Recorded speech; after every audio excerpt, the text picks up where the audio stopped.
2015 was a challenging year for U.S. meat exports around the world for a number of reasons.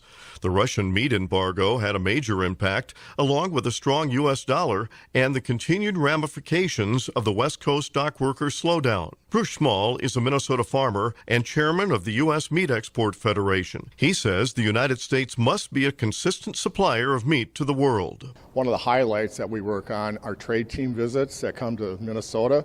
There are a number of farmers connected with Minnesota corn and Minnesota soybean that host these trade teams.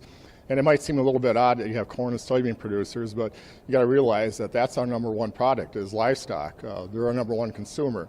And so anytime we can help make a connection with these people, we're only benefiting our bottom line as well as the beef and pork producers.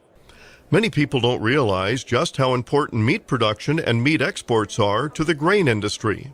When you look at the pork side of things, typically 1 pound of meal goes into every pound of pork that's exported, so that's a big deal, considering that about 25% of the pork that's grown in the U.S. is exported. So you've got quite a market there that's going overseas. And we'd like to add value by shipping out a product that's been processed and added value to versus shipping out a raw corn or soybean any chance we get. On the beef side, we're looking at exporting probably 14 to 15% of the production out of the U.S. Typically, that'll take probably 2.5 pounds of feed grains for each pound that's sold over there. So it's a big deal when you add up the numbers to U.S. producers.